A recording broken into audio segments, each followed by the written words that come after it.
Kumusta, labanan ang mga tagahanga mula sa buong mundo? Kami ay bumalik na may isa pang malalim na pagsusuri ng isang panaginip boxing matchup na ang mundo ay umuugong sa kaguluhan. Ngayon, tatalakayin natin ang mga potensyal na diskarte at estilo ng pakikipaglaban sa isang laban na maaaring maging isang ganap na thriller na Naoya Monster Inoue vs Marlon Tapales. Ang sagupaan ng mga titans na ito ay mayroong lahat ng sangkap para sa isang epic showdown. Kaya, bago tayo tumungo dito, huwag kalimutang mag-subscribe sa aming channel at pindutin ang notification bell na iyon para hindi ka makaligtaan sa aming malalim na mga breakdown. Tara na sa aksyon! Upang itakda ang entablado, mayroon kaming Naoya Halimao Inoue, isang Japanese sensation na kilala sa kanyang hindi kapani-paniwalang bilis, kapangyarihan, at katumpakan ng pinpoint. Inoue ay napunit sa pamamagitan ng bantamweight division, humanga ang mga tagahanga at mga kritiko pareho sa kanyang mga paputok na pagganap. Ang kanyang moniker, Halimao, ay karapat-dapat. Sa kabilang panig, mayroon tayong Marlon Tapales, isang Pilipinong mandirigma na may reputasyon sa mabibigat na kamay at hindi mamamatay na saloobin. Nagawa ni Tapales ang kanyang marka sa bantamweight division, na ipinakita ang kanyang kapangyarihan at katatagan. Hindi siya dapat minamaliit.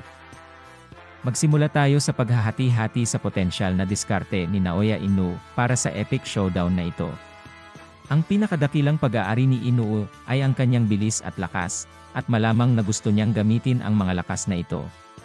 Maaaring tumutok siya sa pagpapanatili ng distansya sa simula, gamit ang kanyang jab at lateral na paggalaw upang mapanatili si Tapales sabay at kontrolin ang bilis. Ang katumpakan ni Inoue ay magiging susi sa kanyang diskarte.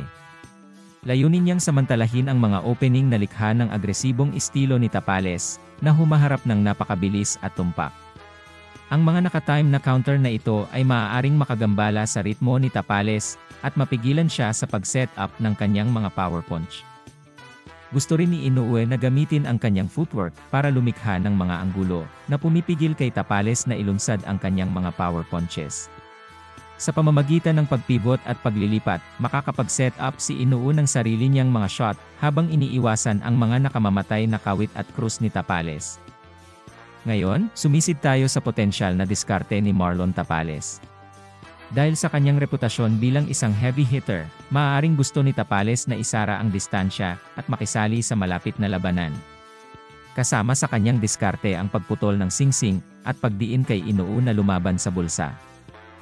Ang mga power punches ni Tapales ay magiging sentrong elemento ng kanyang diskarte.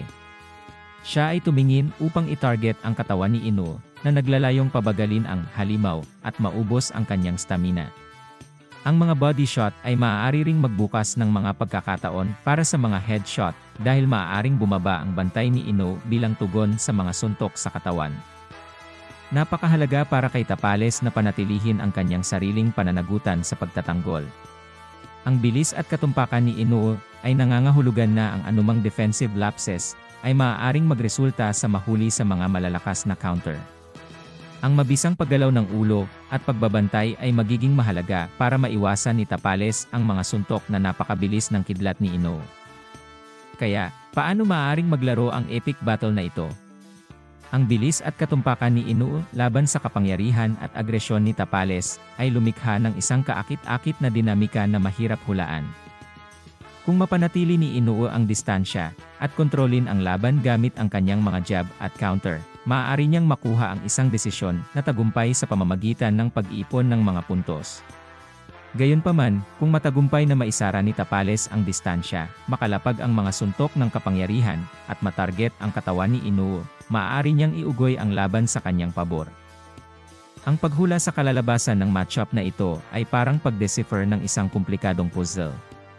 Ang parehong mga mandirigma ay nagdadala ng kakaibang lakas sa ring, at ang resulta ay maaaring umindayog sa alinmang paraan. Isang bagay ang tiyak, bagaman, ang laban na ito ay may lahat ng mga gawa ng isang klasiko. Ayan na, away fans! Isang komprehensibong breakdown ng mga potensyal na diskarte sa pakikipaglaban at pagsusuri para sa mapanuksong hypothetical na labanan sa pagitan ni Naoya Inoue at Marlon Tapales. Ang laban na ito ay naglalaman ng kakanyahan ng boxing, ang salungatan ng mga estilo, ang pagsasanib ng mga kultura, at ang paghahanap ng kaluwalhatian. Ano ang iyong pananaw sa dream matchup na ito? Sino sa tingin mo ang lalabas sa kapanapanabik na showdown na ito?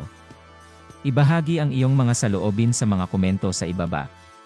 Kung nagustuhan mo ang video na ito, huwag kalimutang bigyan ito ng thumbs up, mag-subscribe sa aming channel, at pindutin ang notification bell na iyon para sa mas nakakaakit na boxing content. Hanggang sa susunod, panatilihing nakataas ang iyong mga kamao at ang iyong pagnanasa. Cheers!